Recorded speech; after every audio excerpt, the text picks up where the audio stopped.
In this video, I'm going to be showing you one of the most overpowered mage plus Moonveil builds, right? Obviously, we're going to be using a lot of spells in this, but we also have the Moonveil Katana to back us up in other means. Let's have a look at it.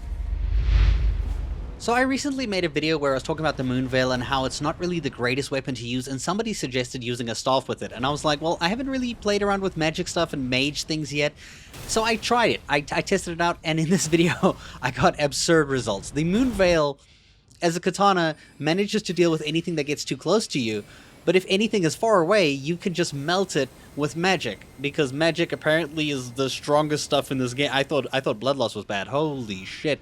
You can kill like every single boss in this game using that one spell, which is quite insane. So there's quite a few spells that I'm going to be using in this build. I'm going to show you at the end of the video what they're called and like how you're going to equip them and what they do.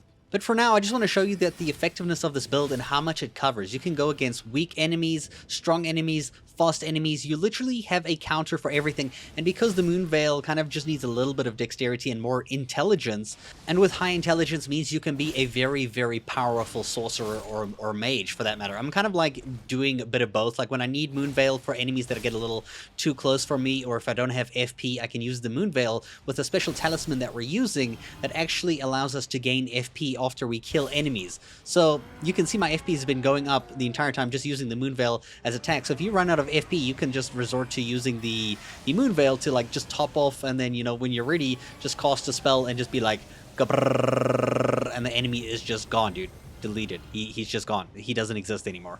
And since we have such a wide array of spells, we have like our strongest spell here, Comet Azure, which just melts whatever's in front of it.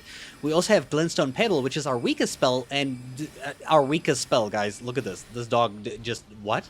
Our weakest spell. It costs like 6 FP to use this. We're just melting the dogs like this, dude. What on earth? I think the most trouble I had with this build was actually deciding how I wanted to kill my enemies, because I was like, I have so much. I could use the Moonveil, I can use Glintstone Pebble, I can swap over to Comet and just shoot a big-ass Comet if I can hit it. Some enemies will dodge out the way, like these Cleanort Knights, which they're sneaky little bosses. Or we can just use the Adula's Moonblade, which just is insane. It's just like, you know, a giant ice blade out of thin air that does ice damage and just destroys enemies. And it even flies a further distance to use. Glintstone Pebble is going to be your main thing for this weapon. And then obviously, since you're actually dual-wielding, like you have the Moonveil in your right hand. I don't know if you've noticed through this video, you've probably seen. And we have the staff in our left hand, so you press like the left button, or I think it's bumper, or I use left trigger. I changed it to left trigger to use spells, and then just the normal like, you know, right side, the right trigger to do like Moonveil attacks, which you can still do. And you can obviously still use the Moonveil Ash of War at any time that you want. So you just swap your spells and you press your, you know, attack button for the secondary weapon, and you can just do whatever you want. There's so many options with this build.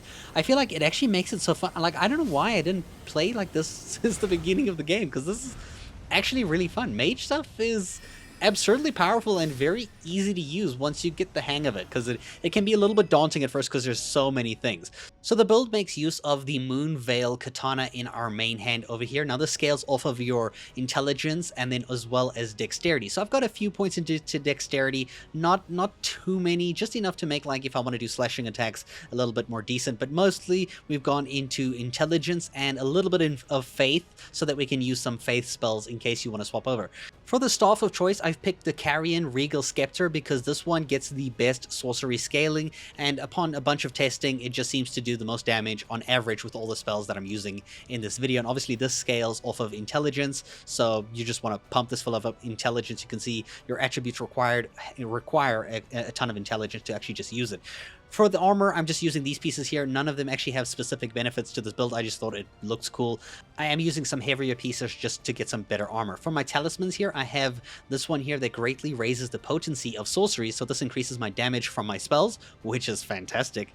The next talisman enhances my charge spells and skills, so my charge spells, like that giant laser beam, it's way stronger using this thing. It's absurd. The next one here restores FP upon defeating enemies, as we talked about earlier. As you defeat enemies, you're going to get a small amount of FP.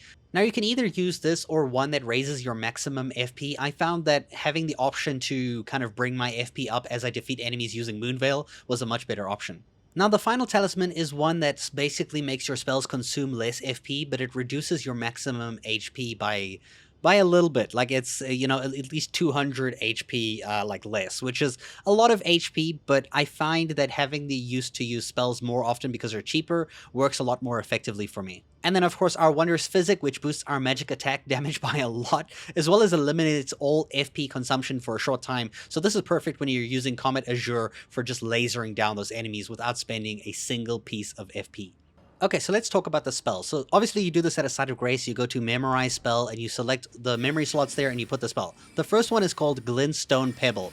This is your cheapest, easiest spell. It actually probably does more damage for the actual cost, and you can spam it over and over effectively as much as you want. The second spell is called Comet. Now this is a greater version of basically the Glintstone Pebble, like a lot stronger, uses a lot more FP too, and it can go through enemies. Our next spell is Terra Magica, and this buffs all your magic spells as you stand in this kind of circle over here by a ton. Our next spell is the strongest one, and I recommend using it after Terra Magica because Comet Azure is very strong and it is a laser beam that will melt anything in front of it. And then our fifth one is Adula's Moonblade. Now this one is a giant ice blade. Now this one actually has two attacks. It has the actual blade in front and then an ice kind of thing that flies off in the distance. If you hit an enemy with both, it does a lot of damage. The final spell I have here is Glintstone Arc, and this is a wide slash that goes through enemies, so if a bunch of enemies are running towards you, this is a good one to use. It's also quite cheap. My general strategy for using this build is taking the Wondrous Physic, placing down my Terra Magica kind of buff, using the Comet Azure to any like big boss or enemy that I feel like I want to melt as much as I can before I kind of fight them, and in most cases you're probably going to kill them before you even need to kind of whip out your Moonveil or kind of start backstepping and using Glintstone Pebble. Overall, I hope you guys enjoyed the video, and thank you so much for watching.